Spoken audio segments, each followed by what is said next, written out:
Donc bonjour, merci à celles qui reviennent, c'est sympa de voir des visages, de se revoir. Merci aux nouvelles qui démarrent, ou qui, je sais pas, démarrent en tout cas, qui viennent pour la première fois ici.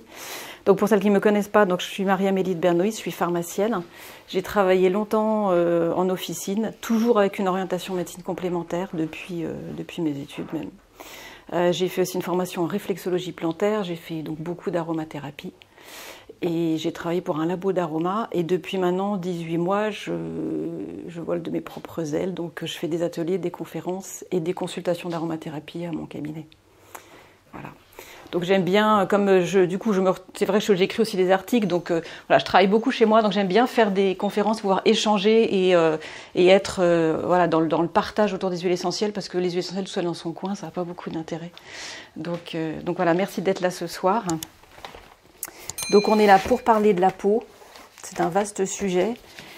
Peau, huile essentielle et huile végétale, parce qu'on ne peut pas dissocier l'utilisation des huiles essentielles sur la peau sans parler des huiles végétales, c'est pas possible. Avant d'aborder directement huile végétale et huile essentielle, je vais faire un petit rappel sur la peau, pour dire que la peau c'est un organe à part entière. On pense toujours que c'est juste la surface, que ça n'a pas beaucoup d'intérêt. Si c'est un organe à part entière qui est à l'interface entre le monde intérieur et extérieur, qui est sous des influences multiples du système nerveux et du système hormonal notamment. Il faut savoir que la peau et le système nerveux, ça a la même origine embryologique. C'est le même tissu. La peau et le système nerveux. C'est le même. Quand le fœtus, l'embryon se forme et que se divise, 2, 4, 8, etc. cellules, il finit par former 3 feuillets, et il y a un feuillet qui va donner le système nerveux et la peau. Donc on sait qu'il y a vraiment un lien très étroit entre le système nerveux et la peau. Donc la peau, elle a un rôle à la fois de protection, de respiration, d'élimination. En quelques chiffres, en moyenne, la peau c'est 2 mètres carrés de surface, c'est 3,5 kg.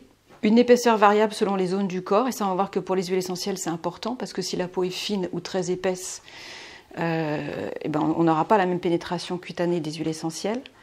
La peau contient 70% d'eau, donc c'est quand même une proportion très importante, et elle se renouvelle en 28 jours, normalement quand tout va bien.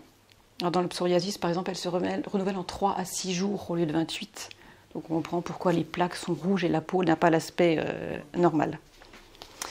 Rapidement, la structure de la peau. Je vous ai pris un petit dessin sur Internet, mais je trouve que c'est important de savoir comment ça fonctionne. On a l'épiderme, le derme et l'hypoderme. L'épiderme, on a des cellules, donc les cellules vivantes sont en bas, et en haut, c'est les cellules mortes. Donc ce qui est à la surface de la peau, c'est toujours des cellules mortes. Les fonctions de l'épiderme, en gros, on trouve les mélanocytes, donc c'est les cellules qui assurent la coloration de la peau, la réaction au soleil. On a des cellules de Langerhans, c'est des cellules immunitaires. Donc la peau, elle a un rôle immunitaire. Il y a vraiment des cellules de l'immunité dans la peau. Ça, c'est pour cette partie-là. On trouve aussi l'extrémité des glandes sudoripares. Donc évidemment, la sueur qui arrive, les glandes sudoripares qui sont là. Je ne sais pas si vous voyez, tout le monde voit, oui, et qui arrive ici. Donc la première couche supérieure, c'est ça. Le derme, c'est cette partie-là qui est très épaisse. Il y a 2 fonctions vraiment importantes dans le derme. Il y a des nerfs. Donc des nerfs et des capteurs sensoriels, donc tout ce qui est pression, le toucher, tout ça, ça va être régulé par cette zone-là. Et à partir du moment où il y a des vaisseaux sanguins, forcément, ça veut dire qu'il va y avoir des échanges d'oxygène, de nutriments, de toxines, des échanges c'est un rôle démonctoire. Et puis tous les actifs, quand on applique des actifs sur la peau, ils vont passer dans la circulation sanguine en rejoignant les vaisseaux qui sont là. Donc cette couche-là, ce derme, il a vraiment un rôle très important. Le tissu sous-cutané, c'est la réserve de matière grasse, les adipocytes. Donc c'est à la fois l'isolant thermique et puis l'isolant, comment dire, c'est le matelas isolant, on va dire. Voilà, on va dire ça comme ça. Donc c'est la réserve de gras. Au niveau 2 choses importantes, au niveau, alors là on ne le voit pas sur mon dessin, les poils, donc tout ce qui est poils, ça part d'ici, ça sort là, et les glandes sébacées, en fait, à ce niveau-là, les glandes sébacées, c'est ce qui sécrète le sébum. Elles sont à ce niveau-là, elles vont aller se déverser dans le poil, dans le canal où il y a le poil, et le sébum arrive comme ça à la surface de la peau, le long des poils. Je ne sais pas si c'est à peu près clair ce que j'explique là. Voilà. Donc ça c'est pour la structure de la peau. Donc le rôle du sébum, un petit mot sur le sébum quand même. Le sébum, c'est donc une matière grasse qui assouplit et lubrifie les poils et les cheveux, qui régule l'évaporation de l'eau et qui contient aussi des substances bactéricides. Donc le sébum, il a aussi un rôle sur l'immunité de la peau. Il est régulé par des signaux hormonaux, donc c'est pour ça qu'on sait bien qu'à l'adolescence notamment, les choses peuvent le système peut s'emballer, quoi. On n'a pas de glande sébacée au niveau des mains et des pieds. Et il joue un rôle important dans ce qu'on appelle le film hydrolipidique. Je ne sais pas si c'est un mot qui vous dit quelque chose. Le film hydrolipidique, c'est un mélange de sueur et de sébum, puisqu'on a vu qu'à la surface de la peau arrivent les pores des glandes sudoripares et la glande sébacée. Donc les deux se mélangent, sueur et sébum, et ça forme ce qu'on appelle ce film hydrolipidique qui protège en fait la peau des agressions extérieures, qui limite les pertes en eau et qui assure aussi une régulation de la flore de la peau. Il faut que cette flore soit correcte. Voilà. Donc si le film hydrolipidique est abîmé, forcément la peau ne fonctionne plus bien et peut se détériorer. C'est pour ça qu'on dit qu'il ne faut pas trop toucher, pas trop par rapport à décaper. Il ne faut pas décaper. Voilà. Il ne faut pas décaper, oui, tout à fait. Donc les trois grandes fonctions de la peau, c'est une fonction immunitaire. Ça, je vous l'ai mis le petit rappel là dans le book. Donc les fonctions immunitaires, un rôle de protection par rapport aux microbes, aux agressions physiques et chimiques ou mécaniques, aux radiations solaires, aux variations de température et aux risques de perte en eau.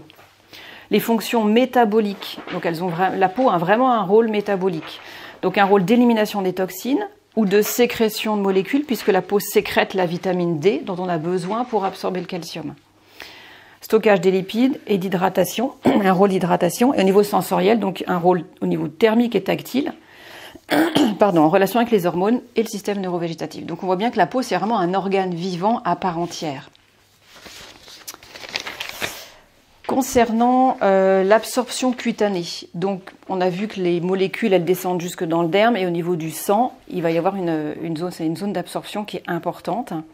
Les facteurs qui influencent l'absorption, ça peut être l'âge. Chez les grands prématurés, forcément l'absorption elle est décuplée, donc on ne peut pas appliquer n'importe quoi sur la peau d'un grand prématuré. Chez les nourrissons et les enfants, chez les nourrissons, il faut être vigilant aussi. Chez les enfants, l'absorption est identique à celle des adultes à partir de 3-4 ans. Par contre, le rapport surface-poids n'est pas du tout le même. Donc il est évident qu'il faudra quand même malgré tout administrer des quantités beaucoup plus faibles chez l'enfant, même si l'absorption se fait de la même manière que chez l'adulte. Ce qui influence l'absorption cutanée, c'est aussi la température extérieure, la température corporelle. Donc les sites d'application dont je parlais tout à l'heure, où il y a des zones qui sont plus fines, derrière les oreilles, les genoux, les chevilles, l'intérieur des cuisses, l'intérieur des bras. Et la plante des pieds, la voûte plantaire plus particulièrement. Donc là, si on met des huiles essentielles pures, en 10 minutes, elles sont dans la circulation sanguine.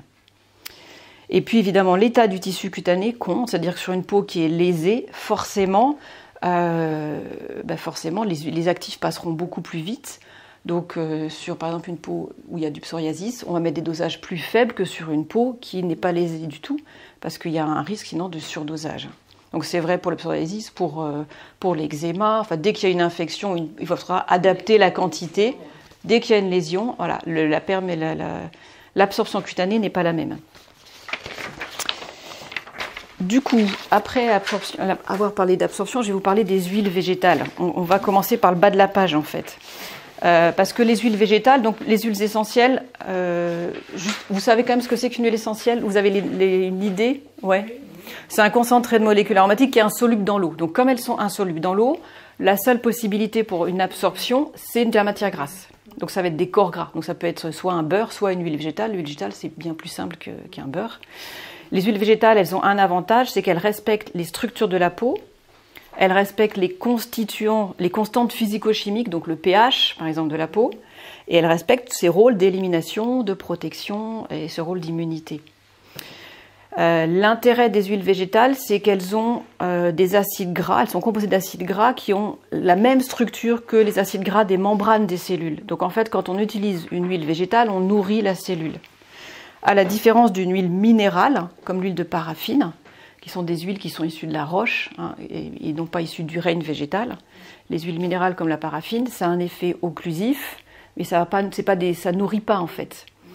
Ça ne veut pas dire qu'il ne faut pas utiliser de paraffine. Parfois, voilà, on se retrouve, on n'a pas le choix, on utilise des produits. Bon, mais ça nourrit pas la peau, ça n'a pas beaucoup d'intérêt. En tout cas, dans les cosmétiques naturels, dans les soins naturels, on n'utilisera jamais d'huile de paraffine. On prendra toujours des huiles végétales.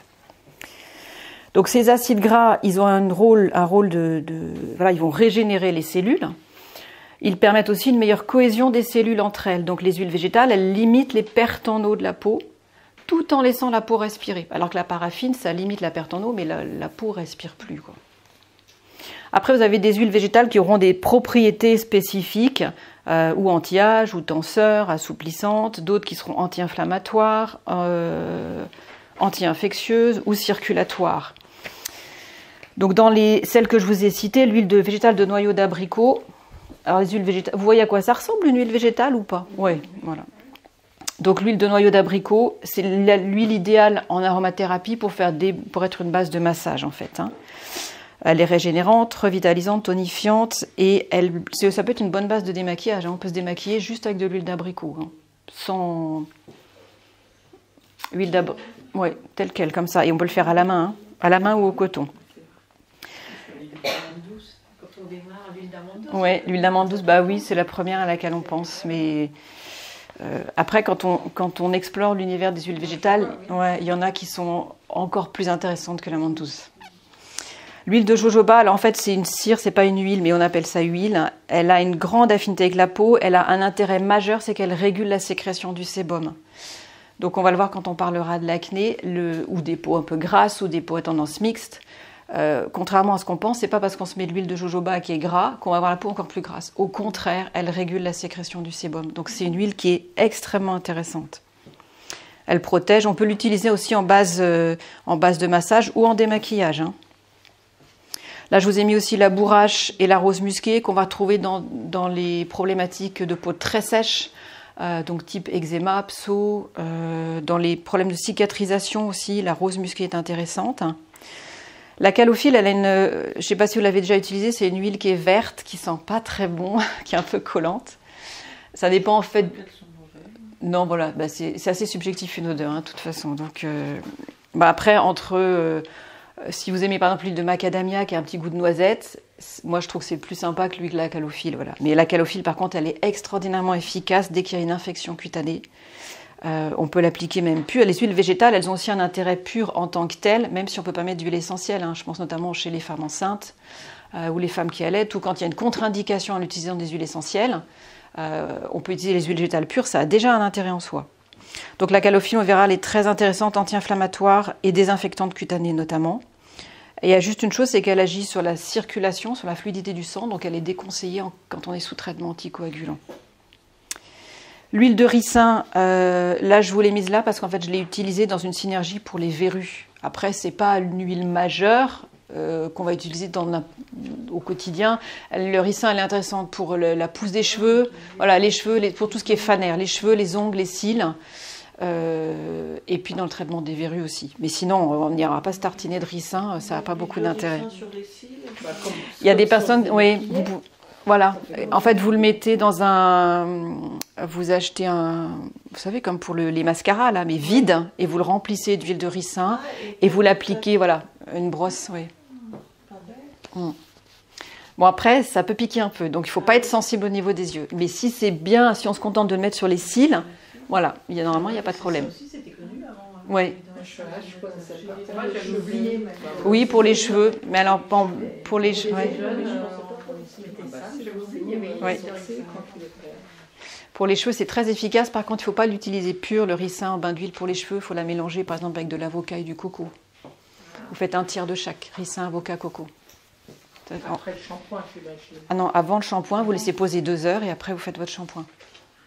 Oui, 2 fois par semaine. Ça marche très bien.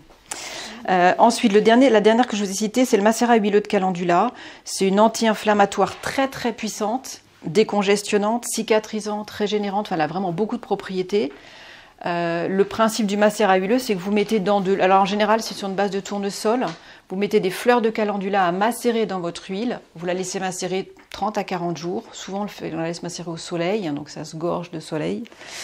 Et ensuite, vous filtrez. Donc, l'huile que vous récupérez, comme vous avez fait macérer, c'est un macérat huileux de calendula. Donc, c'est pas de l'huile de calendula. Si vous pressez la fleur, il va rien se passer. Hein. C'est pas comme l'olive. Donc, voilà. Enfin, macérat huileux, des macérats huileux, il en existe pas mal. Il y a aussi le millepertuis et l'arnica. L'arnica qui est une belle antidouleur. Et millepertuis aussi anti-inflammatoire. La millepertuis, elle est intéressante dans les brûlures, notamment. Donc, voilà pour les huiles végétales. Je ne sais pas si vous avez des questions sur les huiles végétales. Non. D'accord. Alors, on va pouvoir passer aux huiles essentielles. Si, moi j'ai quand même une dernière notion que je ne vous ai pas dite sur les huiles végétales. Les huiles végétales, elles sont caractérisées par ce qu'on appelle un gradient de pénétration. C'est-à-dire que selon la composition en acides gras, l'huile végétale ira plus ou moins loin. Elle agira soit sur l'épiderme, le derme ou l'hypoderme. Donc quand on veut que son huile essentielle elle aille très profondément dans la peau, on prendra une huile végétale qui va aller profondément dans la peau. Si on veut que l'huile essentielle elle reste en surface, on prendra une huile végétale épaisse et qui va rester au niveau de l'épiderme. Donc le choix de l'huile végétale, elle est importante et elle conditionne l'efficacité et l'action de l'huile essentielle.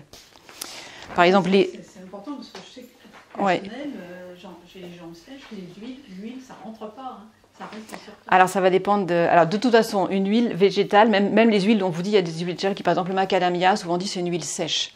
Ça reste une huile. Donc même si ça pénètre, il restera toujours un petit film. Ça, c'est pas possible autrement. Par contre, ça va dépendre quand même du choix de votre huile, effectivement. Donc les plus pénétrantes, ça sera l'abricot, le pépin de raisin, la noisette, voilà, macadamia, noisette, c'est vraiment pénétrant. Si vous voulez quelque chose qui reste à la surface, par exemple, si vous mettez du germe de blé, la germe de blé, elle est grasse, elle va peu pénétrer. Germe de blé, avocat, olive. Le jojoba, elle pénètre bien, le jojoba aussi. Oui, mais en fait, elle pénètre relativement bien, le jojoba. Oui, même si c'est une cire liquide. L'huile d'amande douce, et puis le soir, j'avais les jambes tout aussi sèches, et puis ça n'avait pas pénétré. Alors, si vous... Je connais qu'elle est basique, hein, forcément. Ouais. Donc, mais alors attention aussi, les huiles végétales, elles nourrissent. Nourrir, ça amène de la matière grasse. Pour hydrater, il faut apporter de l'eau. Une huile végétale, elle ne va pas hydrater. L'huile végétale, elle limite les pertes en eau, elle limite la déshydratation. Mais si on veut être vraiment rigoureux au niveau du vocabulaire, hydrater, c'est apporter de l'eau. Dans une huile végétale, il n'y a pas d'eau. oui, c'est pour ça que Donc, pour hydrater, à ce moment-là, il faudrait mettre avant, par exemple, de l'aloe vera, et une fois que ça a bien pénétré, ou une crème, et à la limite, vous rajoutez, après la crème, vous rajoutez une couche de matière grasse. Voilà. Alors, au niveau des huiles essentielles, déjà, je vous fais passer, parce que je n'avais pas pu le mettre, je vous le donne en plus. C'est une petite liste. On va commencer par les choses qui sont moins sympas. C'est les huiles qui sont pas et voilà, avec lesquelles il faut être prudent au niveau de la peau. C'est-à-dire qu'il y a des huiles essentielles qui sont dermocaustiques. Dermocaustiques, ça veut dire qu'elles vont brûler si vous les appliquez pures. Là, comme ça, vous avez... Alors, c'est une liste, elle est à peu près à jour à date. Ça ne veut pas dire que dans Modo, c'est à peu près ça. Les huiles dermocaustiques, donc celles qui brûlent, c'est toutes les huiles essentielles à phénol. Donc cannelle, clou de girofle, sarriette, thym, thymol, origan compact. C'est les grandes anti-infectieuses, elles brûlent. Donc celle-là, il faut le savoir, notamment le clou de girofle qu'on peut utiliser dans les soins cutanés. Il faut toujours qu'elle soit diluée. Les huiles essentielles irritantes, quand on est irritant, on n'est pas au niveau de la brûlure, mais on est au niveau quand même de la rougeur, de la démangeaison, ça gêne. Là, vous avez toute la liste, notamment basique tropicale, les moines grasses litsées qu'on peut utiliser sur la partie cosméto, l'ilang-ilang, on en trouve parfois aussi en cosmétique. Voilà, donc toutes celles-là, attention, il faut les diluer aussi. Après, il y a la liste des huiles essentielles qui sont photosensibilisantes. Ça veut dire que si vous les utilisez et que vous allez au soleil, voilà, ça provoque des plaques rouges, ça déclenche l'apparition de plaques rouges et qui sont persistantes. Donc c'est plus qu'embêtant. Donc là, vous avez la liste, elle est relativement... J'ai mis 3 points de suspension, mais grosso modo, c'est déjà quand vous avez toutes celles-là, c'est déjà pas mal. Et celles qui sont allergisantes, c'est vraiment qu'elles provoquent, là pour le coup, une allergie cutanée, avec effectivement des irritations, des boutons type urticaire. Donc il y en a quand même un certain nombre, il n'y en a pas beaucoup, mais il y en a un certain nombre. Donc il y a des gens qui ne seront jamais allergiques à celles-là, qui les utilisent au quotidien.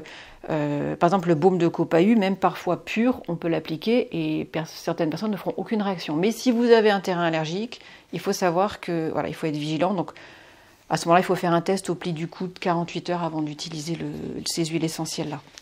Voilà, ça c'était juste un petit rappel. Et comme ça, vous l'avez. Oui, pardon. Parfois, on trouve certaines huiles avec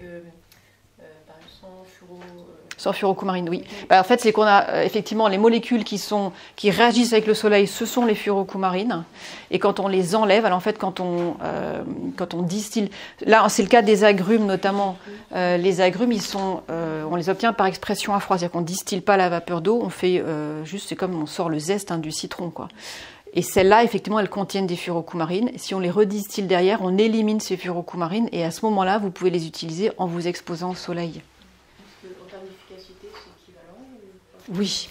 Oui, après, ça dépend pourquoi vous les utilisez, mais oui, c'est la même chose, ouais. Surtout quand c'est pour des problèmes cutanés, parce que en fait, les agrumes, ils ont un effet très astringent. Ils agissent aussi sur la sécrétion de sébum, donc qu'il y ait les furocoumarines ou pas, ça ne change pas grand-chose. Bon, après, ça dépend des sensibilités, mais voilà, normalement, quand vous avez enlevé les furocoumarines, il n'y a pas de problème. Mais on ne les trouve pas partout, celles-là, hein, les huiles sans furocoumarine. Mais il y en a, oui. Alors là, je vous ai mis 4 classes principales d'huiles essentielles. Donc les anti-inflammatoires, antidouleurs, anti-infectieuses, restructurantes et séborégulatrices. Comme d'habitude en aroma, on va en trouver certaines dans les quatre classes. Alors, les anti-inflammatoires et antidouleurs. Les 2 premières, donc camomille allemande ou camomille noble. La camomille allemande, particulièrement, c'est la plus antiprurigineuse, c'est-à-dire anti-démangeaison. Je ne sais pas si vous l'avez déjà vu, c'est une huile essentielle qui est bleue. C'est une des rares huiles essentielles qui est colorée, donc elle est d'un bleu profond, elle est d'un bleu, un bleu comme les flacons, là, vraiment, ouais, un bleu très profond. Ça, c'est une molécule qui s'appelle le camazulène qui colore en bleu, donc elle est très très antiprurigineuse. Par contre, c'est vrai qu'on ne la trouve pas partout, et donc on peut utiliser la camomille noble, je dirais à la place, peut-être moins puissante, mais elle est quand même très très calmante. Et souvent, on trouve des associations camomille noble lavande fine dans pour tout ce qui est démangeaison, urticaire. On peut très bien associer les deux, c'est intéressant d'associer les deux. Alors, qu'est-ce que je peux vous dire d'autre là-dessus? Ouais, c'est ça. Donc, entre la lavande fine et la lavande aspic, il faut bien différencier les deux. Dans la lavande aspic, en fait, il y a un peu de camphre. Du coup, on l'utilisera plutôt Alors, pour les enfants, la lavande fine, à partir de 3 ans, on peut mettre un peu de lavande fine dans certains mélanges, alors que la lavande aspic, ça ne sera pas avant 7 ans, ça c'est sûr. La lavande fine, elle est très anti-inflammatoire, elle est calmante, elle calme les démangeaisons, elle a un effet antiseptique, anti-infectieux. La lavande aspic, elle aura un effet anti-infectieux, on va dire un peu supérieur. Et souvent, on les utilise pour ce côté anti-inflammatoire et anti-infectieux. Là, je vous fais les deux en même temps, en fait. Dans le côté cicatrisant, enfin anti-inflammatoire, on va trouver aussi l'hélicryse italienne et le géranium d'Égypte. Celles qui sont en gras, c'est quand même celles que vous allez retrouver quasiment à chaque fois dans toutes les formulations. Cataphrée, encens, myrrhe, je vous les ai indiquées parce qu'on commence à les voir. L'encens et la myrrhe, alors l'encens, elle est calmante et elle agit sur tout ce qui est sécrétion sébacée. Et la myrrhe, elle apaise beaucoup les rougeurs. Mais bon, on n'a pas toujours de l'encens et la myrrhe sous la main. Donc, dans la trousse de base, je dirais, si on a... Comment ? On n'est pas des rois mages. On n'est pas des rois mages. Mais elles sont extrêmement bonnes et elles sont très efficaces au niveau cutané. Mais c'est vrai que... Ouais. Donc voilà, si on a camomille noble, lavande fine ou lavande aspic, parce qu'on n'est pas obligé d'avoir les deux, hélicryse italienne, géranium d'Égypte, là, on a déjà vraiment la base pour tout ce qui est inflammation et douleur.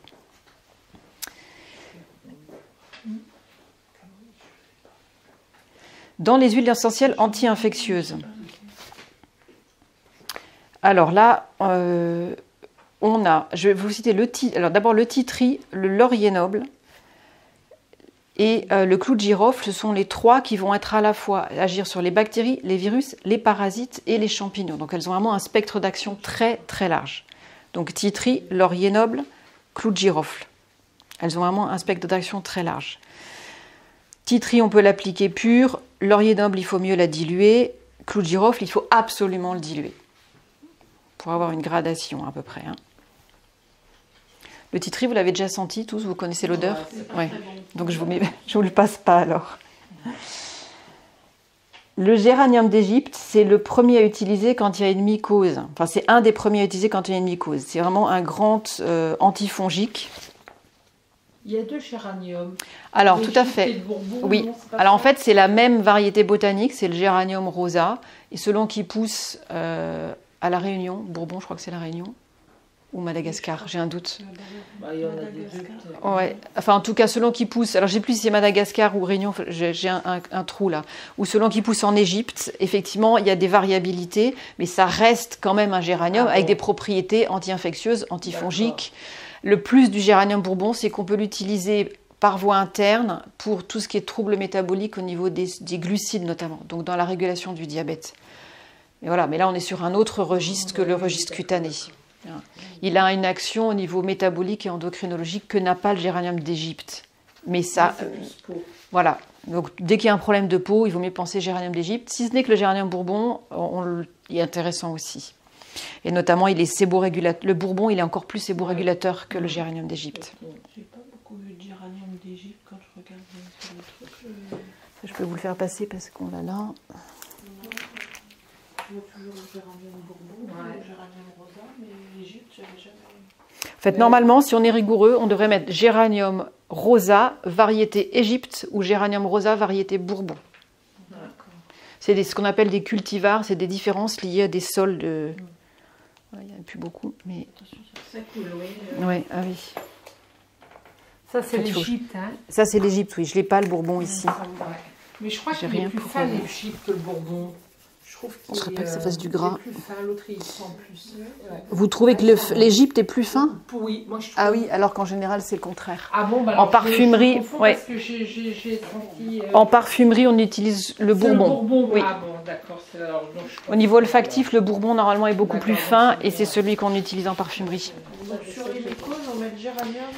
Géranium d'Égypte. D'Égypte, mais si on a du normal. Du Bourbon, ça marche aussi. Oui, oui, ça reste un antifongique. Hein. Oui, oui. Ça sent bon. Oui.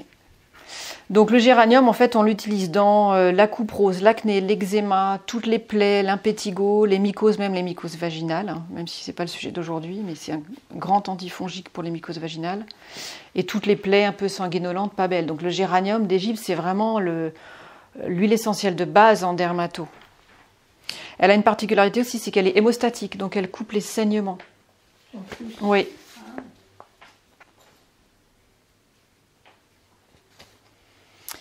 Est-ce qu'on peut en mettre sur les muqueuses? Alors, pur, jamais. Non, pur, jamais.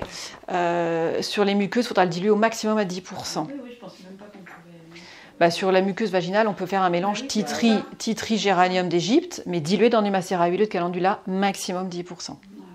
Et ça marche très bien, hein, mais il faut absolument le diluer.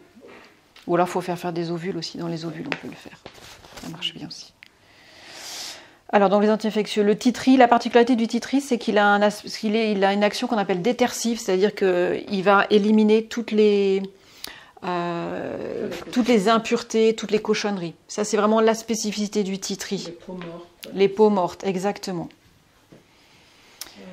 On appelle ça, comment vous avez dit, détersif, effet détersif, oui. Le palmarosa, c'est aussi un grand antifongique. Il est différent du géranium d'Égypte, mais c'est un peu, on peut le placer sur le même type d'indication. Il a juste une particularité, il est utérotonique, donc on peut l'utiliser pour déclencher, enfin pour aider au travail chez la femme enceinte, donc il faut le manipuler avec précaution s'il y a une suspicion de grossesse. Le lemongrass, c'est aussi un grand antifongique. Et là, je ne vous l'ai pas cité, mais il y a la Lycée citronnée, pour ceux qui en ont entendu parler. Lycée citronnée, lemongrass, on est sur le même type d'huile essentielle, très antifongique aussi. Lavande et lavandin, ce sont des belles anti-infectieuses. La lavande aspic est donc on va dire peut-être la plus anti-infectieuse de toutes, même si la lavande fine l'est aussi. Hein. La lavande aspic, je ne vous l'ai pas citée tout à l'heure dans les anti-inflammatoires, elle est très intéressante dans les brûlures. Une brûlure, la brûlure même de cuisine, vous mettez la main sous le robinet d'eau froide quelques minutes pour couper la sensation et qu'il y a une constriction des vaisseaux pour limiter l'étendue de la brûlure. Vous prenez votre lavande aspic, vous mettez une goutte pure dessus, c'est magique. Hein. Ça marche vraiment très très bien. Et là, exactement, la lavande aspic, vous pouvez y aller pure. C'est ce qui est un peu difficile en aromathérapie, c'est que la règle, c'est on dilue toujours, mais il y a beaucoup d'exceptions. Et sur les huiles essentielles à usage cutané notamment, il y en a quand même pas mal, par chance, qu'on peut quand même appliquer pure. Par contre, la lavande aspic pure, vous allez le faire 2-3 fois comme ça, mais ça ne sera pas du long cours. Hein. Voilà. S'il y a une brûlure un peu plus importante, après, il faut la diluer. Mais de toute façon, la matière grasse, on ne la met jamais sur la brûlure au moment où ça brûle. Ça sera toujours quand les premiers symptômes et la douleur sera passée. Le clou de girofle, bon ça, on en a déjà parlé un peu tout à l'heure. Le clou de girofle, il est intéressant pour faciliter l'accouchement aussi. Donc c'est pareil, on l'utilise avec prudence quand il y a un doute. Le clou de girofle, il a la particularité d'être très très anesthésiant. Donc il est très anti-infectieux et très anesthésiant. Donc, voilà. C'est pour ça que chez le dentiste, ça sent toujours le clou de girofle. Oui, alors des fois, oui, alors attention parce que chez le dentiste, parfois ils ont des produits qui contiennent de l'eugénol, qui est une des molécules qui est contenue dans le clou de girofle, mais c'est pas forcément du clou de girofle. Vous avez l'odeur, mais vous n'avez pas l'huile essentielle de clou de girofle dans sa totalité. Avant c'était ça, c'est vrai. Ouais, c'est ça. Mais vous pouvez l'utiliser dans les soins dentaires, hein, le clou de girofle. Hein. Alors, il y a des gens qui la tolèrent pure. Moi, je trouve qu'il vaut mieux la diluer avec un petit peu d'huile végétale, avec de l'huile d'olive, une huile alimentaire. Et sur la zone qui est douloureuse, vous mettez votre mélange clou de girofle, huile d'olive, ça marche très très bien. On peut faire la même chose avec le laurier noble aussi. Oui, laurier noble et clou de girofle, voilà, c'est les deux huiles essentielles à usage dentaire qu'on peut utiliser de cette manière-là. Pour les gingivites, le laurier noble. Oui. Directement sur la gencive là ou sur la partie sur la peau? Ah non, dans la bouche. Pas sur la joue, dans la bouche. Jamais pensé qu'on pouvait en mettre. Ah non, non, parce que là... non. Là, pour les otites, on dit qu'on peut... Ah oui, mais ça c'est autre chose. Pour l'otite, vous allez mettre le niaouli ici. Moi, mais... pas qu'on mettait sur les muqueuses, sur les... Si, mais dilué. Dilué, ah oui. Non, vous pouvez le diluer sur les muqueuses. Il y en a deux là qui ne sont pas en gras, mais qui sont quand même intéressantes. Bois de rose et bois de haut, ce sont deux belles antibactériennes douces qui s'utilisent aussi en pédiatrie. Très intéressantes dans le traitement de l'eczéma. Je ne sais pas si vous avez déjà senti le bois de rose. Oui, moi je connais. Vous connaissez? Ouais, je vous le passe. Vous voulez sentir le bois de rose ou... Ouais. Pour la peau, c'est bien. C'est une très belle anti-âge, anti-ride. Ouais. Ce coup-ci, je vais le faire là. J'aime bien. Alors en fait, c'est une huile qui est c'est une huile, je dirais, qui est précieuse. C'est un bois qui est pas si en voie de disparition, mais en tout cas, c'est une espèce protégée. Donc c'est vrai qu'il faut la réserver aux situations où vraiment on ne peut pas faire autrement. Sinon, on peut prendre du bois de haut, HO, et qui est moins fin au niveau de l'odeur, mais qui a vraiment les mêmes propriétés.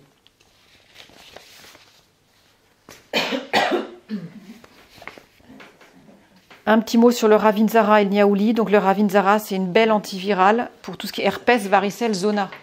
Ouais. Hein.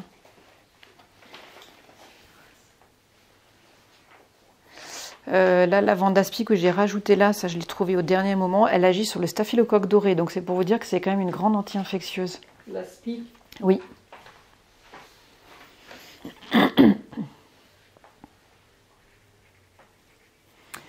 Après, les huiles essentielles restructurent. J'ai un petit mot sur la menthe poivrée, je vous l'ai mise dans les anti-infectieuses parce qu'en fait, elle est à la fois. Enfin, elle a un effet fraîcheur un peu anesthésiant, mais elle a effectivement, on n'y pense pas toujours, elle a aussi des propriétés anti-infectieuses, la menthe poivrée. On ne va pas la chercher pour ça en général en premier, mais bon, sa composition fait qu'en plus de ses effets, son effet fraîcheur, donc un peu anesthésiant, elle a aussi des effets anti-infectieux. On la trouvera d'ailleurs dans les mélanges contre les boutons de fièvre ou le zona aussi. Alors, les huiles essentielles restructurantes, il y a deux colonnes, la colonne de gauche, la colonne de droite. Celles de gauche sont les cellules qui stimulent le renouvellement cellulaire. Et la colonne de droite, ce sont les huiles essentielles qui accélèrent la desquamation, donc qui permettent d'éliminer les peaux mortes, voilà, tout ce qui est en trop. Elles ont un effet qu'on appellerait kératolytique quand on parle gommage. En fait, toutes ces huiles essentielles, elles contiennent des molécules qui s'appellent des cétones, qui ont ces propriétés kératolytiques. Alors pour certaines d'entre elles, notamment cèdre de l'Atlas et Eucalyptus mentholé, cèdre de l'Atlas encore plus d'ailleurs, il faut être assez vigilant sur leur utilisation. On ne les appliquera pas pures, il faut qu'elles soient diluées. Il y a des conditions à respecter du fait de la neurotoxicité des cétones. Voilà. Bon, après, quand elles sont bien utilisées, je ne veux pas vous faire peur non plus. Hein. Quand elles sont bien utilisées, il n'y a pas de risque. Il faut juste être prudent dans la façon dont tu les utilises. Une petite indication sur l'hélicryse italienne. Elle a une contre-indication spécifique. On ne l'utilise pas sur les cicatrices. Parce que l'hélicryse, vous la verrez beaucoup dans toutes les formulations pour les cicatrices. Mais on ne l'utilise pas sur les cicatrices de mélanome parce qu'on sait qu'elle elle stimule un peu le métabolisme. Donc on ne prendra jamais le risque sur une cicatrice de mélanome où il y a eu des cellules cancéreuses d'aller mettre une huile essentielle qui stimule le métabolisme. Ça, voilà. C'est par prudence, hein, voilà. Donc géranium, cyste, myrrhe, encens, carotte stimulent le renouvellement cellulaire et toutes les autres accélèrent la desquamation. Alors géranium et cyste, ce sont en fait les deux hémostatiques de l'aroma. Elles agissent de manière un peu différente. Le cyste, je ne sais pas si vous l'avez déjà senti, ça a une odeur c'est une oléorésine. J'en ai pas là à vous faire sentir, mais la cyste, oui, c'est une résine. Elle a une odeur assez boisée, résineuse. C'est ce qu'on appelait aussi le labdanum, on en parle dans la Bible hein, déjà du cyste, donc c'est quelque chose qui est utilisé depuis très très longtemps. Le cyste, quand vous l'appliquez, l'huile essentielle de cyste, presque elle colle un peu et elle remet la plaie bord à bord très très vite, donc ça fait cicatriser extrêmement vite. Donc vous coupez, vous saignez, c'est presque encore plus rapide que le géranium. Bon, par contre, on l'a pas forcément dans sa trousse de base, hein, mais quand on commence à investir dans les huiles essentielles, on peut passer à la cyste. Elle est beaucoup plus coûteuse que le géranium. C'est pour ça qu'en général, on commence par le géranium.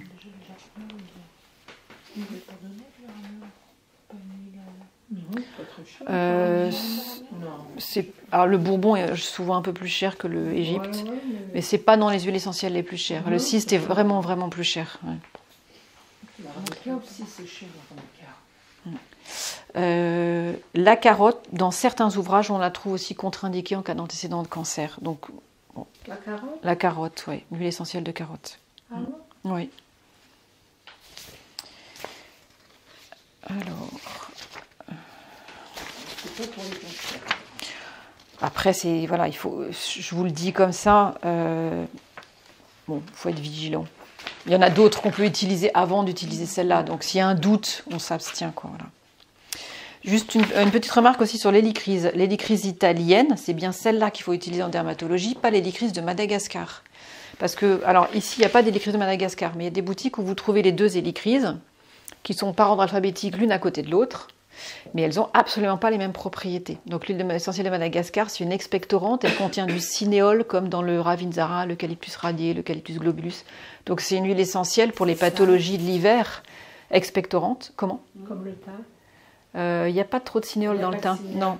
Le cinéole, c'est vraiment Niaouli, Ravinzara, Eucalyptus radié, Eucalyptus globulus, le sarro. Qu'est-ce que je vous ai cité d'autre ?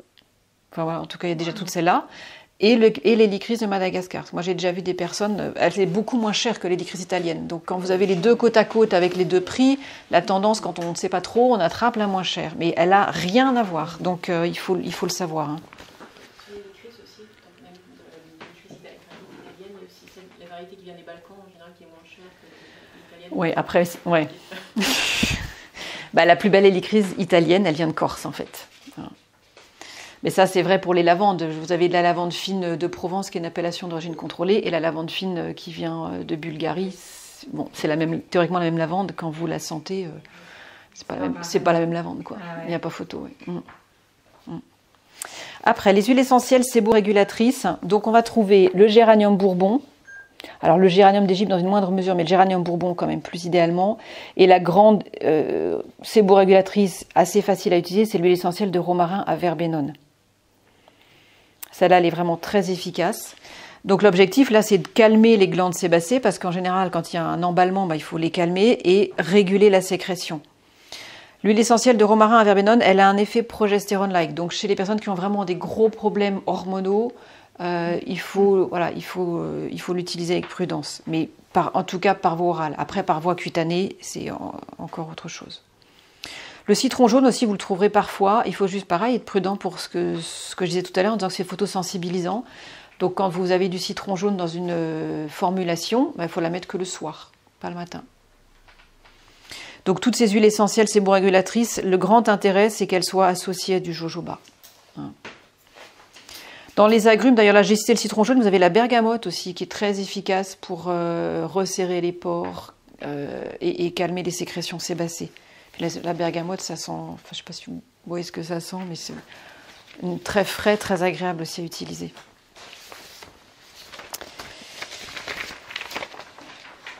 Alors, ce que je vous ai pas écrit dans le document, là, il y a juste, je vous le cite à titre indicatif. Il y a 2 huiles essentielles, niaouli et titri, qui sont dites radioprotectrices.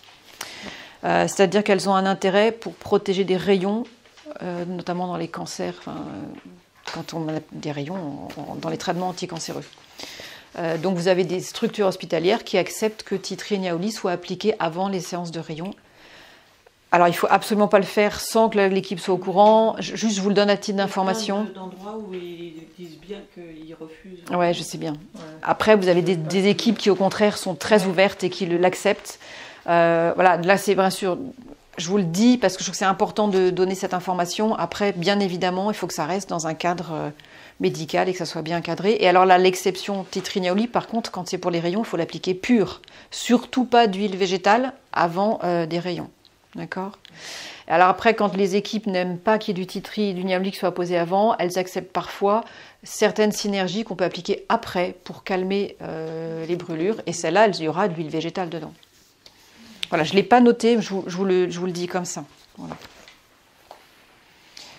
Je ne sais pas s'il y avait le laurier, vous le connaissez? Ouais. Non, à vous faire tester, là j'ai le palmarosa aussi. Palmarosa, vous connaissez? Oui, d'accord. Alors, les principales pathologies dermatologiques et leurs soins appropriés en aromathérapie. Je vais peut-être avoir 5-10 minutes de retard. Hein. Je suis censée finir à 8h30, mais là, avec tout ce qu'il y a, ça vous va si on dépasse de 10-15 minutes? Ça vous va? Oui, d'accord. Donc, l'acné. L'acné, déjà, les premières questions à se poser quand il y a un problème d'acné, c'est est-ce qu'il n'y a pas derrière des soucis hormonaux? Quelle est l'alimentation? Quelle est la routine de soins? Est-ce qu'il n'y a pas des problèmes de stress? Parce que tout le problème de la dermatologie, c'est que juste appliquer des soins, c'est bien, mais si on ne se pose pas la question derrière, la peau, comme je vous le dis, c'est un organe vivant. Donc, si on ne se pose pas la question de quelle est l'alimentation, quelle est l'hygiène de vie, quelle est la routine de soins, on peut appliquer tout ce qu'on veut sur la peau, ça ne marchera pas forcément, donc c'est dommage. Et souvent, en fait, tout bêtement, c'est les soins avec quoi on se lave. C'est une question toute simple. Hein. Si on prend un savon matin et soir et qu'on décape la peau, exactement. Donc elle sécrète de manière réactive encore plus. Donc le système s'emballe et puis c'est un espèce de cercle vicieux qui s'installe. Donc on peut mettre toutes les crèmes qu'on veut. Si on décape d'abord, non, il faut commencer déjà par avoir des soins appropriés. Il faut penser aussi à tout ce qui est... il faut faire des cures de détox régulièrement. Je n'ai pas le temps de tout détailler là, mais il faut faire des cures de détox. Et il faut penser au zinc, qui est un oligo-élément qui, d'une manière générale, est très important pour la peau. Donc, on a des problèmes d'eczéma, de psoriasis, d'acné. En général, il faut supplémenter en zinc. Le geste simple dans l'acné, c'est d'appliquer ponctuellement une goutte d'huile essentielle de titri ou de lavande aspic. Alors, ça peut être pur au coton-tige. Alors, il y a des personnes qui le font du bout du doigt. Moi, je trouve que pour des raisons d'hygiène, ce n'est pas forcément l'idéal. Donc, il vaut mieux imbiber son coton-tige. Alors, c'est vrai qu'on utilise un peu plus d'huile essentielle, mais voilà, et laisser le coton-tige bien imprégner le bouton. Et ça, on le fait 2 fois par jour après la toilette. La toilette idéale quand il y a des problèmes d'acné, pour moi, c'est de nettoyer au jojoba, d'enlever le surplus de jojoba avec un hydrolat, et ensuite, éventuellement, d'appliquer une petite crème fine, légère, à base d'huile essentielle ou pas. Ou alors de se faire un sérum avec des huiles essentielles. Mais le nettoyage jojoba et ensuite d'enlever avec un hydrolat, vous voyez ce que c'est les hydrolats? Oui. Ouais. Quand vous distillez une huile essentielle, vous la distillez à la vapeur d'eau et l'eau que vous récupérez, en fait, c'est l'hydrolat. Donc l'eau de rose, c'est de l'hydrolat de rose, en fait, par exemple. Donc les hydrolats, vous avez l'hydrolat de romarin verbenone ou l'hydrolat de laurier, sont 2 hydrolats qu'on peut utiliser et qui ont un intérêt pour nettoyer la peau de type acnéique. Forcément, on va choisir, pareil, l'hydrolat qui a lui aussi des propriétés plutôt anti-infectieuses et anti-inflammatoires. Là, je vous ai fait une proposition de stop-bouton. Donc, stop-bouton, titri, lavande aspic, géranium. Ça, c'est un trio qui est assez courant. Donc vous mélangez 3 huiles essentielles dans un flacon avec du jojoba en complétant à 10 ml. Et ça peut être appliqué. C'est l'équivalent du geste simple, mais que vous avez complexifié en mettant 3 huiles en même temps et avec un peu de jojoba. Alors vous trouvez des fois des stop-boutons purs. C'est vrai que tea tree, lavande, aspic, géranium, éventuellement on peut les appliquer purs toutes les 3. Mais ça, c'est quand il y a 1 ou 2 boutons. Enfin, voilà. Et attention aux boutons sous les yeux, toujours, parce que parfois, voilà, quand on se met de l'huile essentielle juste sous les yeux, c'est... Voilà. Ouais, il y a des effluves qui sont quand même désagréables. C'est pour ça que c'est mieux, à ce moment-là, de les diluer dans de l'huile végétale. Donc, c'est bien sûr à adapter au degré de comment est la peau. Est-ce que les boutons sont souvent soit sur le bas du visage ou plutôt près des yeux. Bon. Là, je vous ai proposé un... C'est quand même une synergie costaud, là. C'est ce que je dans 10 remarque. ml seulement. Ouais, mais quand je dis stop bouton, oui. c'est Là, voilà, c'est pas, on va pas s'en mettre sur le, c'est pour stop un bouton, c'est pas traiter la peau du visage. On est bien d'accord, hein. Ouais, ouais. C'est. On peut le faire pur au coton-tige. Bah, si on veut pas le mettre, voilà, si on veut pas le diluer, voilà. Le titri, c'est ce que je faisais, parce que c'est la seule les deux que j'utilise sur un coton-tige. C'est ça. Ah oui. Voilà. Ouais. Ah, mais ça, on peut très bien, il n'y a pas de souci. Mais c'est un bouton. Ça va pas être. Si on commence à en avoir partout, on va pas se mettre le stop bouton là comme ça. Voilà. À ce moment-là, il faut. Exactement. Non. À ce moment-là, il faut on dilue à 1 ou 2%. Éventuellement dans du jojoba, et on l'utilise en soins quotidiens de tout le visage. Et par exemple, le sérum en dessous, là, il est à 6%, ce qui est déjà assez concentré, donc on va le limiter vraiment à la zone T, là où il y a pas mal de boutons, ou alors là.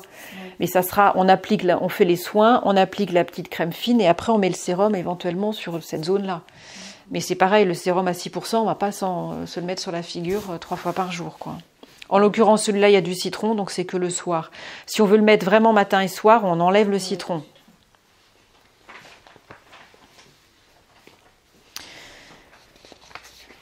Pour l'herpès labial, alors l'herpès, il y a 2 types de virus. C'est le virus HSV déjà, herpès simplex virus. Il y a le virus de type 1 qui est le virus d'herpès labial, ophtalmique ou dentaire. Il semblerait qu'après qu'il y ait 90% des adultes qui soient porteurs. Et le HSV2, c'est l'herpès génital. Donc là, celui dont on va parler du HSV1. Le HSV2, pour l'herpès végétal, ça concerne 15 à 20% de la population. Oui, c'est heureusement un taux plus faible. Donc le geste simple, pareil pour l'herpès labial, c'est le Ravinzara ou le Niaouli, avec un coton-tige sur le bouton, là au bord de la bouche. Mais tout de suite, il ne faut pas attendre que le bouton, ça flambe. Vous sentez les picotements. Des fois, on sent les picotements avant même de voir le bouton. C'est-à-dire que visuellement, il n'y a rien, mais on sait. Quand on a l'habitude, on le sait, on le sent. Ça picote. À ce moment-là, on met tout de suite la pointe de Ravinzara ou de Niaouli. L'une ou l'autre selon ce qu'on a sous la main. Alors là, ce que vous pouvez rajouter, c'est qu'on peut le mettre jusqu'à 6 fois par jour pendant 48 heures.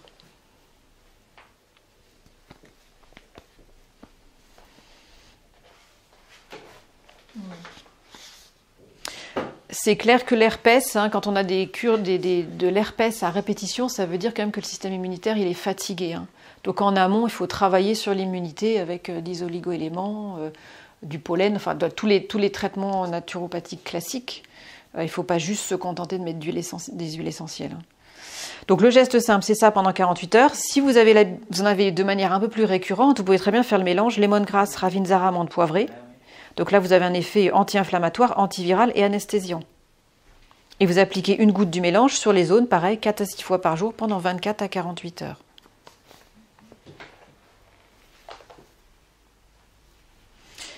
J'ai juste, excusez-moi, je fais un tout petit retour là, en arrière sur l'acné. Ce qui est bien aussi, parce que je les avais sortis pour penser à vous le dire, c'est de penser à faire des masques à l'argile aussi, une fois par semaine, parce que ça régule bien la sécrétion du sébum. Et pour les peaux sensibles et acnéiques, l'idéal c'est de prendre l'argile jaune. Voilà. Peau mixte, voilà. Je suis désolée, je suis revenue un peu en arrière. Mais... Est-ce que vous avez des questions là déjà sur ce qu'on vient de voir ou pas? On passe à l'eczéma. Alors l'eczéma sec. L'eczéma sec, en général, on pense maintenant qu'il y a vraiment une origine génétique pour l'eczéma, des facteurs environnementaux qui sont en cause et un terrain allergique. L'eczéma, c'est pareil, il faut être très vigilant sur l'alimentation. Il faut s'assurer qu'il n'y ait pas d'intolérance aux protéines de lait de vache parce que souvent, en arrière-fond de l'eczéma, il y a quand même des intolérances. Il peut y avoir des intolérances alimentaires. Il faut supplémenter en oméga 3 parce que quand la peau est très sèche, il faut la nourrir avec des huiles végétales, mais de l'intérieur, pas seulement appliquées sur la peau. Et puis pareil, pensez au zinc. Les gestes simples dans l'eczéma, déjà, c'est aussi d'utiliser des hydrolats. Souvent, l'eczéma, si on applique l'huile végétale pure, parfois la peau est tellement sèche que ça brûle. Donc, il faut commencer par faire des compresses avec de l'hydrolat. Donc, camomille romaine et lavande fine, par exemple, en pulvérisation ou en compresse. Et lavande fine ou camomille romaine. Ou de l'hydrolat de rose aussi, si vous en avez. La rose aussi, ça peut convenir. Et ensuite, on met le macérat huileux ou bien un mélange aloe vera, macérat huileux de calendula qu'on réalise dans le creux de la main. Une petite astuce aussi sur les plaques eczémateuses très sèches, c'est avant la douche d'appliquer un beurre d'avocat, beurre de karité. Parce que l'eau et puis le savon, ça peut dessécher encore plus. Donc s'il y a une plaque qui est vraiment importante, parfois même si c'est fissuré, ça saigne, c'est de mettre un beurre avant la douche et de ne pas aller trop savonner, quoi. Oui. Là, par exemple, dans l'huile eczéma sec avec démangeaison, donc il y a de la lavande aspic et de la camomille allemande. Alors, il ne faut pas confondre camomille allemande et camomille romaine, hein, c'est vraiment deux camomilles différentes. La lavande aspic, elle a un effet anti-inflammatoire, anti-infectieux. La camomille allemande, elle va énormément calmer les démangeaisons. La lavande aspic aussi, d'ailleurs. Le bois de rose, là, il a un rôle anti-infectieux, c'est-à-dire qu'il faut éviter que l'eczéma s'infecte. Donc quand on n'a pas de bois de rose, on met du bois de haut, ça marche aussi très bien. Et puis il y a le géranium pour le côté anti-inflammatoire et pareil anti-infectieux, être sûr qu'il n'y ait pas de surinfection. Là je l'ai mis dans du macérat huileux de calendula, mais on peut très bien mélanger onagre et macérat huileux de calendula. L'onagre ça nourrit aussi, onagre ou bourrache, de mettre des huiles végétales. On peut couper, faire moitié calendula, moitié onagre, ou moitié calendula, moitié bourrache. L'objectif de l'aroma dans le traitement de l'eczéma, c'est de redonner à la peau la possibilité de se défendre toute seule en fait. Et là, donc, on le mélange 3 fois par jour sur les zones à traiter, éventuellement après avoir appliqué des hydrolats aussi. Le psoriasis. Le psoriasis, c'est une maladie auto-immune, donc avec des plaques rouges, des squames, des démangeaisons. Et donc la particularité du psoriasis, c'est que le développement cellulaire se fait en 3 à 6 jours au lieu des 28 jours. Donc les cellules, elles n'ont pas le temps de...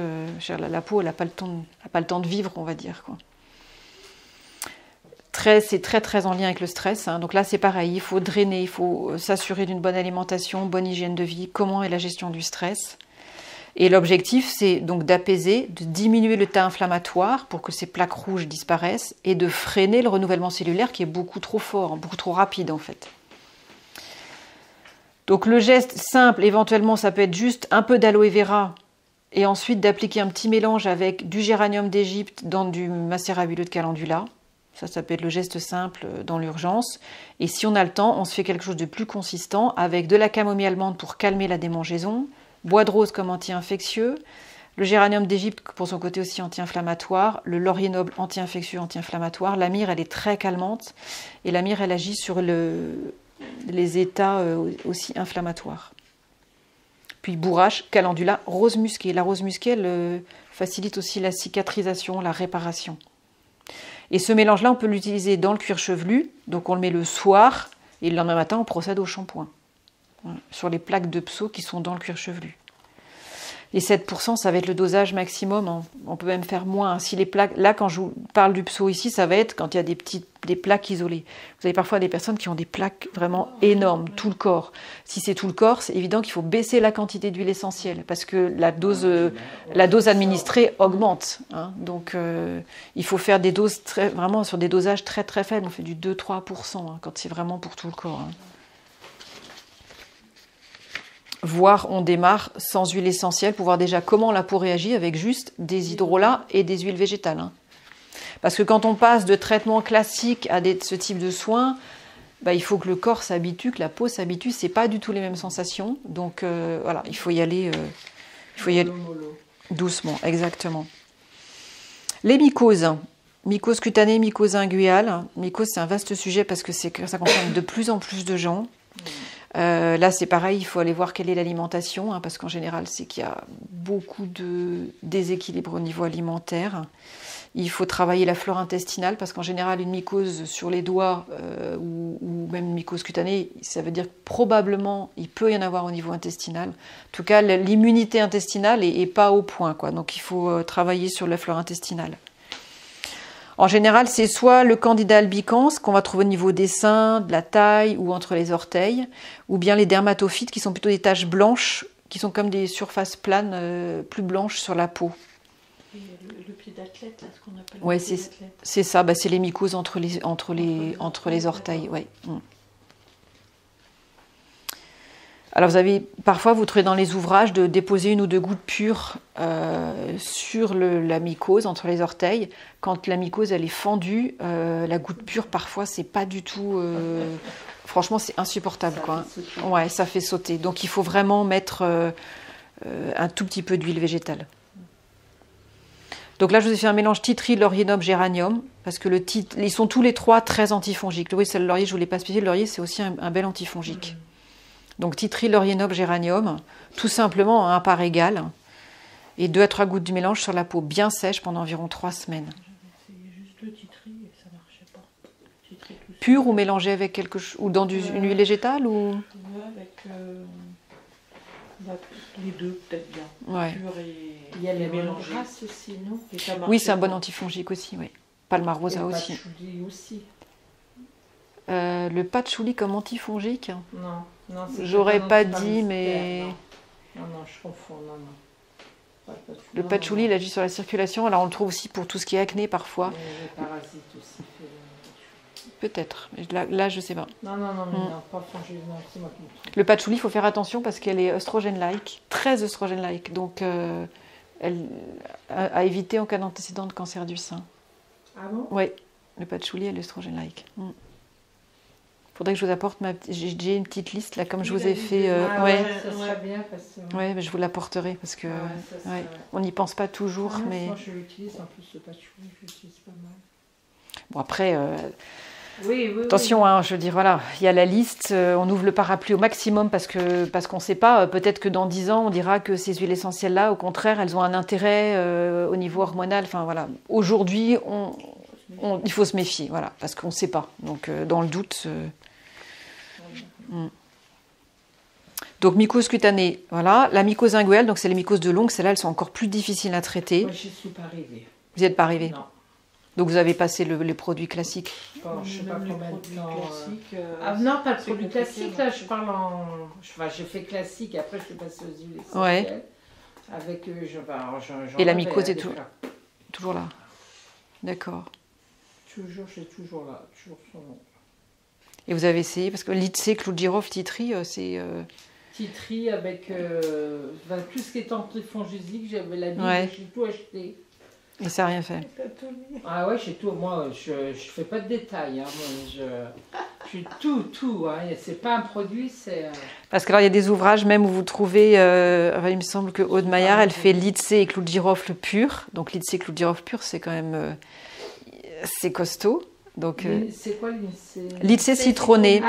Ouais, la l'ITC citronnée, Ça, je c'est l'ai une pas, grande moi, antifongique. Le titri, t'as oublié. J'ai lemongrass, j'avais plein de trucs. Et le clou de girofle. Ouais, je l'ai. Et en fait, si vous mélangez l'ITC citronné et clou de girofle à part égale, pur, la seule chose c'est qu'il faut vraiment pas l'appliquer sur... Enfin, il faut être vigilant sur la peau parce que c'est irritant, quoi. Il faut vraiment pas que ça déborde. Il faut y aller au coton-tige. Est-ce que marqué? T'as peut-être pas fait ça aussi. Ah, il faut bien limer l'ongle avant d'appliquer le mélange. C'est hyper contraignant, hein, le soin d'une mycose de l'ongle. Il faut absolument limer l'ongle avant d'appliquer le mélange. Et avec des limes jetables, évidemment, parce que sinon, à chaque fois, vous recontaminez votre ongle. Donc, 2 gouttes matin et soir, jusqu'à repousse complète, 4 à 6 mois. Ouais, c'est ça, 4 à 6 mois. Ouais. C'est ça. Couper un maximum. Et tout. Mais c'est vrai que c'est un sujet qui est compliqué, la mycose de l'ongle. Bien plus que les mycoses interdigitales, même. Ouais. Ah oui. Ah oui.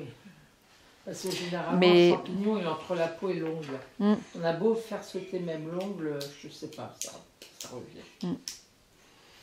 Après, ça peut être, si vous tolérez bien les huiles essentielles par voie orale, ça peut être de faire Vraiment une synergie sur mesure, adaptée, antifongique par voie orale, et où vous faites vos propres gélules. Ça, c'est possible. Mais il faut déjà maîtriser un peu le sujet. Ah oui. Mais ça peut se faire. Hein. On peut demander à un pharmacien de... J'allais dire, il faut que je vous fasse, ou il faut faire une synergie sur mesure, et après vous la faites faire, Oui, ou vous la faites vous-même. Hein, mais c'est pas très compliqué. Hein. Vous faites exactement comme vous faites des mélanges comme ça, vous le faites pareil dans une bouteille.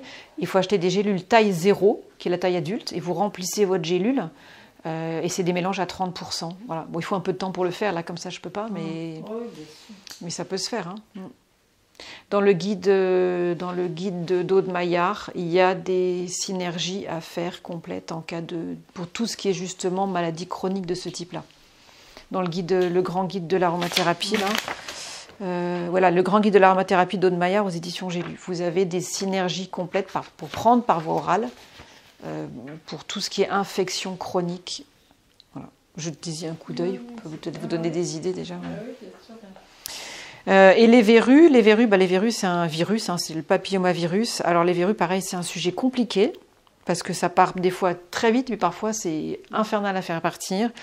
Alors le geste simple, je vous l'ai mis avec du citron jaune parce que c'est vrai que ça peut, au tout début, le citron peut être extrêmement efficace. Sur une verrue plus ancienne, le geste simple, c'est pas gagné. Mais dès qu'on voit qu'elle est toute petite, qu'on la sent, elle démarre, sur la verrue 2 fois par jour. Éventuellement, on protège le pourtour de la verrue avec un petit vernis, ça vous le trouvez en pharmacie, pour pas déborder, parce que c'est quand même un peu irritant. Ça dépend de votre tolérance cutanée. Et donc ces gestes simples, on peut le faire avec le citron jaune, on peut le faire avec le titri aussi, où ça peut être un mélange titri-citron jaune. Moi, j'ai vu des personnes aussi appliquer de l'extrait de pépins de pamplemousse. Donc là, on sort de l'aroma, mais qui arrive avec de l'extrait de pépins de pamplemousse pur. Ouais, vous voyez ce que c'est, l'extrait de pépins de pamplemousse? Non, ouais. On dit de prendre ça l'hiver pour l'immunité. Oui, par voie orale. Mais là, appliquer pur sur la verrue directement. Mais la chélidoine, ça marche très bien. Hein. Ah oui, il faut en avoir dans son... Oui. Il y en a, vous en avez partout sur les trottoirs. Enfin, c'est vrai que la chélidoine, c'est génial. Vous prenez la tige, vous mettez... Il faut juste, pareil, pas déborder. Enfin, moi, j'ai vu des cloques aussi, des fois, avec de la chélidoine. Mais c'est vrai que c'est le... avoir des cloques, une verrue sur le... Ouais, c'est vrai que c'est le... oui, je comprends. La chélidoine, c'est le remède de phyto. Elle s'en va après. Ouais, la cloque, elle s'en va, oui. Mais j'ai vu des grosses verrues, la chélidoine, ça marche bien. Détergent. Hein. Non, mais c'est vrai. Ouais. Et donc, sinon, vous faites un mélange citron jaune, titri, cannelle de Ceylan, parce que la cannelle de Ceylan est une grande antivirale, d'enduricin. Donc, c'est le même principe. Hein. Vous appliquez, vous protégez le pourtour de la verrue si vous avez la peau qui craint. Et sinon, vous appliquez le mélange citron, titri, cannelle, d'enduricin. La cannelle pure, il y en a qui le tentent. Alors la cannelle pure, effectivement, ça brûle. Mais pour le coup, si vous mettez de la cannelle de Ceylan pure, il faut absolument protéger le tour de la verrue. Ça, c'est sûr. Parce que c'est dermocaustique, ça brûle vraiment la cannelle.